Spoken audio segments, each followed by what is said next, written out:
Good afternoon, students. Today we are reading The Adventure, written by Jayant Narlikar, and this is Part 2. Today we will continue reading our Chapter 7. Earlier we mentioned that this is an extract of the latter half of the story The Adventure, written by Jayant Narlikar. We mentioned two characters. One is Professor Gaitonde and the other one is Rajendra Deshpande. Professor Gangadhar Gaitonde was an eminent historian and a leading public figure of Pune who was much in demand for presiding over public functions. He had just completed his 999th occasion for presiding at a function, and he had decided that his 1000th appearance on the stage would be something very special. That occasion was to come 2 weeks later at a seminar devoted to the Third Battle of Panipat. However, Professor Gangadhar Gaitonde has a catastrophic accident which causes him to transition to a parallel world for 60 hours. What happened was that while he was walking home, a truck on the road hit him. He lost consciousness, and when he regained consciousness, he had transited to a parallel world. Without being aware of it, he was not aware that he had transited to a parallel world. He was in hospital, and after recovering, he was discharged from the hospital. He tried to reach his home, but he found that it didn't exist in the parallel world. So he decides to go to Mumbai because his son was working in Mumbai, in a British company there. He goes to Pune railway station and takes a train to Bombay. The extract starts from here. The other character, Rajendra Deshpande, is a mathematical and scientific expert who tries to rationalize what happened to Professor Gangadhar Gaitonde. He tries to rationalize Professor's experience by applying two theories: the catastrophe theory and the lack of determinism in quantum theory. Earlier we mentioned that this is a science fiction story in which two theories are tried to be explained through an imaginary set of events. These two theories are the catastrophe theory and the lack of determinism in quantum theory. These two theories are tried to be explained through an imaginary set of events, which would have occurred in the life of Professor Gaitonde if the result of a battle more than 200 years earlier would have been different. So Professor Gaitonde takes a train to Bombay. The Jijamata Express stopped at Lonavala, Karjat and Sarhad on its way from Pune to Bombay. The train passed through Kalyan but did not stop there. Professor Gaitonde was thinking that a big library would be a good idea.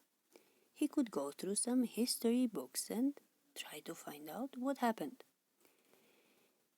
He thought that that was the surest way of finding out how the present state of affairs was reached, because he was very confused. He also planned to visit Rajendra Deshpande eventually, after he returns to Pune. He wanted to have a long talk with him because he thought that Rajendra Deshpande would surely help him understand what had happened.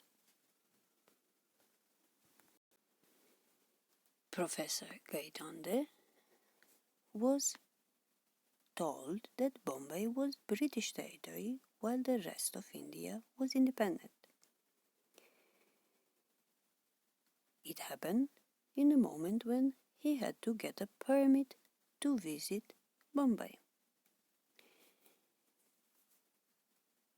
Professor Gaitonde sat next to Khan Sahib and he spoke to him about whereabouts, where are they going, and how far does it take.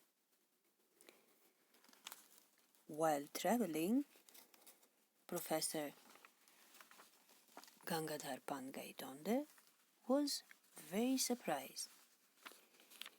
He saw East India House, which indicated that the East India Company still existed in Bombay.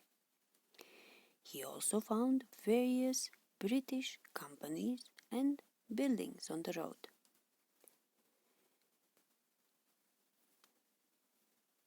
He visited his son's office to meet him, but he found that no such person worked there, although the company was the same one. This made him realize the truth of what Rajendra Deshpande had told him earlier about the catastrophe theory.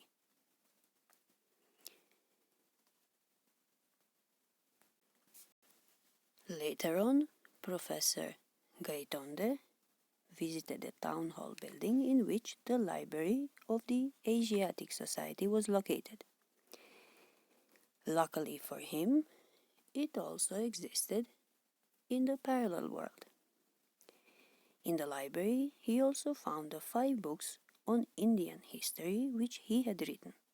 On going through the 5th volume, which gave India's history after the death of Aurangzeb, he found that the result of the 3rd Battle of Panipat was written differently from what he knew.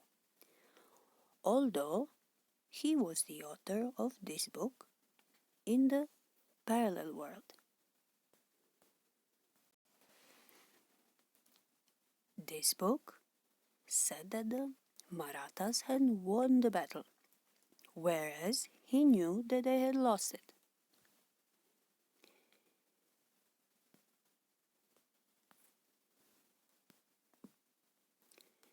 Their victory in the battle was not only a great morale booster to the Marathas, but it also established their supremacy in northern India.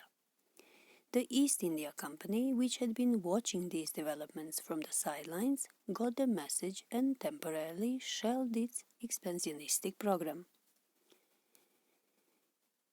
Their victory refers to the victory of Marathas. Their victory in the battle was not only a great morale booster. Morale booster is an event, occurrence, or saying which raises morale, anything which boosts self-confidence. This was not only a great morale booster to the Marathas, but it also established their supremacy in northern India. Supremacy means the condition of being superior to others. It said that their victory also established their supremacy in northern India. And the East Indian Company, which had been watching these developments from the sidelines refers to by not taking part in it. The East India Company was watching these developments but did not take a part in these developments. The East India Company got the message and temporarily shelved. To shelve means to lay aside, to postpone. The East India Company had decided to temporarily shelve its expansionistic program. Expansionist program refers to attempting to increase land and power.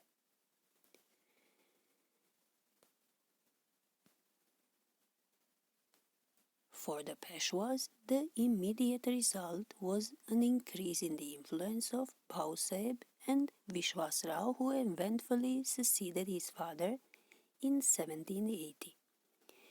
The troublemaker, Dadasaheb, was relegated to the background and he eventually retired from state politics. The Peshwa was the appointed and later hereditary Prime Minister of the Maratha Empire. For the Peshwas, the immediate result was an increase in the influence of Bhausaheb and Vishwasrao. These two had increased their influence. Vishwasrao had eventfully succeeded his father. Eventfully means full of events. It also means important. The troublemaker, Dadasaheb, was relegated to the background and he eventually retired from state politics. Relegated to means assigned a lower rank. He was assigned to a lower rank and he eventually retired. He withdrew from the job, from the state politics.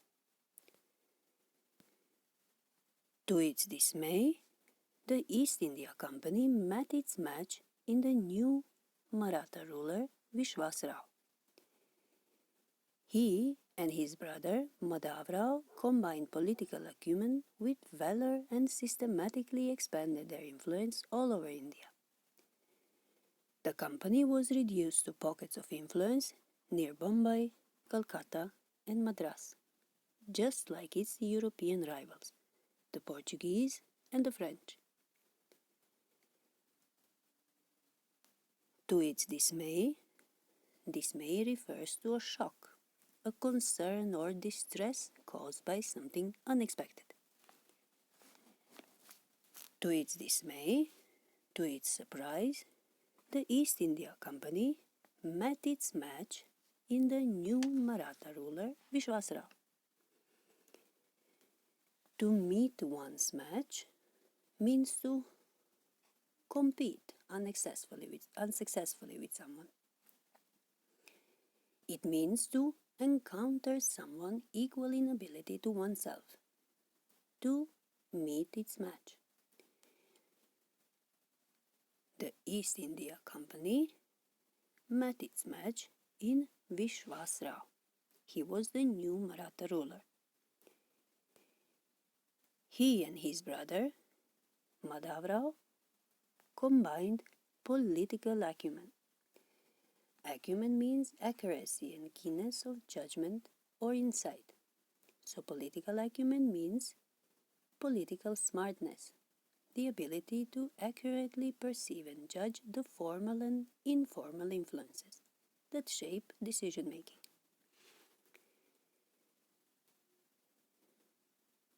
Both of them combined political acumen with valor. Valor refers to bravery. Valor means great courage in the face of danger, especially in battle. Both of them systematically expanded their influence all over India. Systematically means methodically. It means according to a fixed plan or system. They expanded means they became or made something larger. The company was reduced to pockets of influence. Pockets here refers to areas. Now the company was reduced. Reduced means to become smaller in size, number, extent, degree, intensity, and so on. The company was reduced to pockets, to areas of influence near Bombay, Calcutta, and Madras. Calcutta, now known as Kolkata, and Madras, now known as Chennai. Just like its European rivals, the Portuguese and the French. Rivals refers to an opponent, a person or thing competing with another for the same objective or for the superiority in the same field of activity. For political reasons, the Peshwas kept the puppet Mughal regime alive in Delhi. The puppet regime refers to a regime which is under control of others. It refers to a government controlled by the government of another country. A regime refers to a government, especially an authoritarian one. A regime also refers to a system or ordered way of doing things. For political reasons, the Peshwas kept this regime alive in Delhi. In the 19th century, these de facto rulers from Pune were astute enough to recognize the importance of the technological age dawning in Europe. They set up their own centers for science and technology.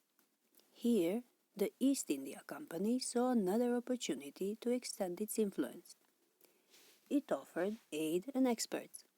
They were accepted only to make the local centers self-sufficient. In the 19th century, these de facto rulers means existing in fact with or without any lawful authority. De facto means in fact, in reality or actually. So in the 19th century, these rulers from Pune were astute enough. Astute means being sharp-witted or having or showing an ability to assess situations or people and turn this to one's advantage. They were smart enough, they were astute enough to recognize the importance of the technological age dawning in Europe. To dawn refers to beginning, to become evident to the mind or to be perceived or understood. There was this technological age which was appearing in Europe. They set up their own centers for science and technology. The rulers from Pune, they set up their own centers for science and technology. They were aware of the importance of the technological age dawning in Europe. Here, the East India Company saw another opportunity to extend its influence, so it offered aid and experts. They were accepted only to make the local centers self-sufficient. Self-sufficient means independent or self-reliant. The 20th century brought about further changes inspired by the West. India moved towards a democracy. By then, the Peshwas had lost their enterprise and they were gradually replaced by democratically elected bodies. The 20th century brought some more changes. These changes were inspired by the West. India moved towards a democracy. By then, the Peshwas had lost their enterprise. Enterprise refers to a venture, a pursuit or a project or undertaking, especially a bold or complex project. By then, the Peshwas had lost their enterprise and they were gradually replaced by democratically elected bodies. Democratically elected bodies because of the influence of the West. democratically elected, it means in a direct democracy, the people directly deliberate and decide on legislation.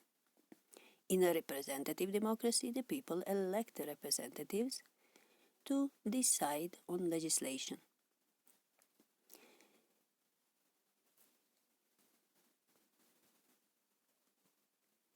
The Sultanate of Delhi survived even this transition largely because it wielded no real influence. The Sultanate is a territory or a country ruled by a sultan. The Sultanate of Delhi survived this transition, this change, because it wielded no real influence. To wield means to have and be able to use power or influence. The Sultanate of Delhi survived this change largely because it didn't have any real influence on them. The Shahin Shah of Delhi was no more than a figurehead to rubber stamp the recommendations made by the central parliament. The Shahin Shah of Delhi had lost its power.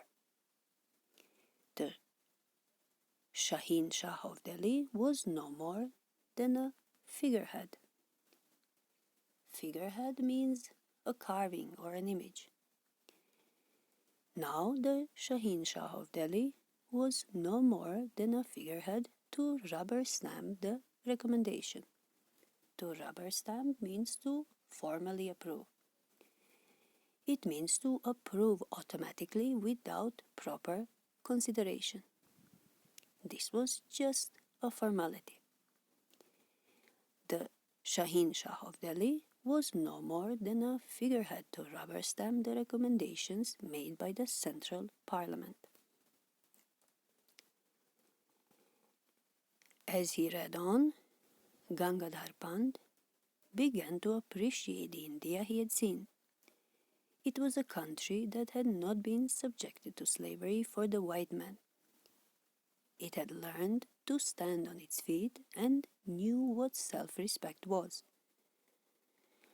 From a position of strength and for purely commercial reasons, it had allowed the British to retain Bombay as the sole outpost on the subcontinent. Sole outpost, sole refers to only.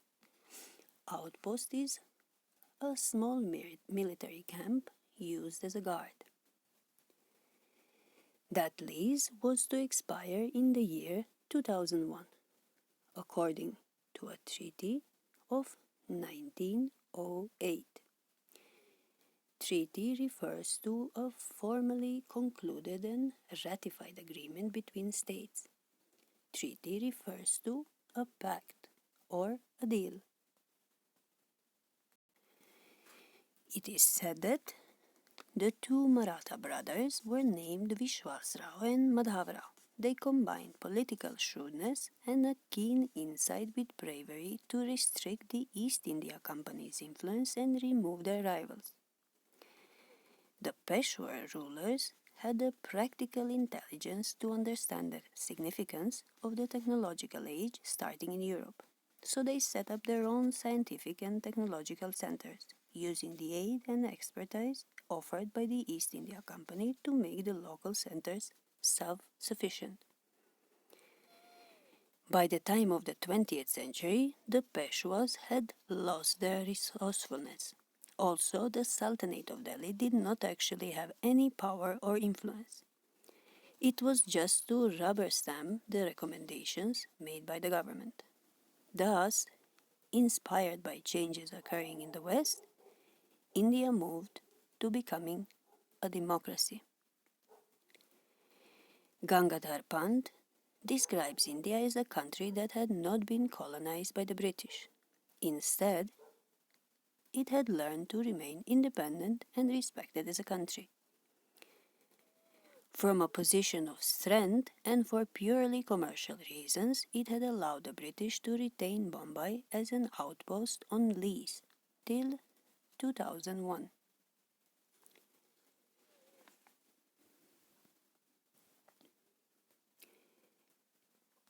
Gangadhar Pant could not help comparing the country he knew with what he was witnessing around him. To witness means witness is a person who sees an event, typically a crime or accident. To witness means to see an event.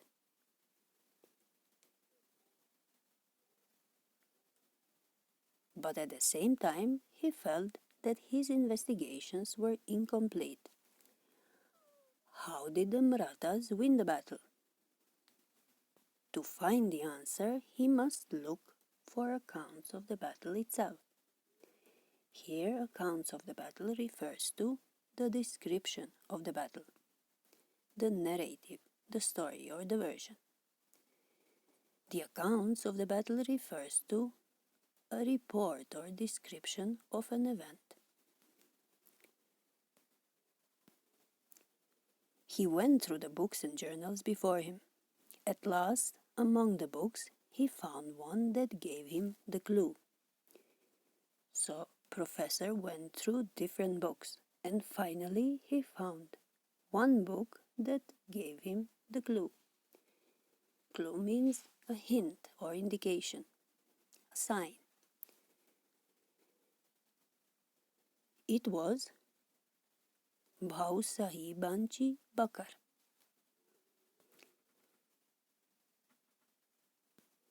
Although he seldom relied on the Bakars for historical evidence, he found them entertaining to read. Bakars refers to a form of historical narrative written in Marathi prose. Bakars are considered valuable resources depicting the Maratha view of history, but also criticized. They are criticized for falsification, embellishment, and magnification of facts. One of these Bakars, one of these historical narrative written in Marathi prose was Bausahibanchi Bakar. So Professor said that although they were not very reliable, he found them entertaining to read. To rely on means to depend. Sometimes, buried in the graphic but doctored accounts, he could spot the germ of truth. He found one now in the three-line account of how close Vishwasrao had come to being killed. Here it is mentioned that Vishwasrao hasn't been killed. Sometimes buried in the graphic but doctored accounts. Doctored accounts refers to a manipulated accounts or falsified accounts. The reports that are falsified, that are wrong. Buried in these doctored accounts, he could still see the germ of truth. He could still notice, see or recognize the germ of truth. Germ of truth refers to the tiny bit of truth. There would still be a tiny bit of truth in all these doctored accounts. So he found one example on how close Vishwasrao had come to being killed. It is said, and then Vishwasrao guided his horse to the melee where the elite troops were fighting and he attacked them. And God was merciful. A shot brushed past his ear. Even the difference of a till would have led to his death. Here it is said that Vishwasrao hasn't been killed. It is said that he guided his horse to the melee. Melee refers to a confused fight, a commotion or disorder. So he guided his horse to this disturbance, this commotion, where the elite troops were fighting, and he attacked them. And it is said God was merciful. Merciful means compassionate or forgiving. A shot brushed past his ear. To brush past means to come into contact with someone or something briefly, in passing. Even the difference of a till, of a sesame, would have led to his death. It means he was missed by a till, by a very, very small difference. At 8 o'clock, the librarian politely reminded the professor that the library was closing for the day. Gangadhar Pant emerged from his thoughts. Looking around, he noticed that he was the only reader left in that magnificent hall. At 8 o'clock, the librarian politely reminded the professor that time is up. The library was closing for the day. Professor emerged from his thoughts. To emerge means to become apparent or to come out, to appear. Looking around, he noticed that he was the only reader left in that magnificent hall. He was the only one there. I beg your pardon, sir. May I request you to keep these books here for my use tomorrow morning? By the way, when do you open? I beg your pardon is a phrase of pardon. It is used to express polite apology. For example, I beg your pardon for intruding. It is used to indicate that one has not heard or understood something.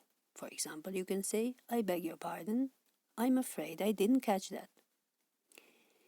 It is also used to express one's anger at what someone had just said.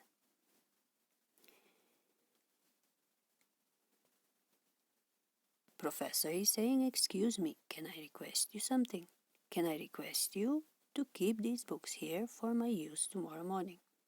Professor wanted to come back tomorrow morning and he wanted the books to be waiting for him on the table. So he asked the librarian, when do you open? The librarian said, at 8 o'clock, sir. He smiled. Here was a user and researcher right after his heart. Right after his heart refers to his liking. It is used to say that someone has likes and dislikes similar to one's own. As the professor left the table, he shoved some notes into his right pocket. To shove means to push roughly. He pushed some notes into his pockets. Absent-mindedly, he also shoved the bucker into his left pocket. Absent-mindedly means lost in thought, so much that one does not realize what is he doing. He was preoccupied with his thoughts, so absent-mindedly he put the bucker as well into his left pocket. Dear students, this was part 2. We will continue with part 3 in a moment.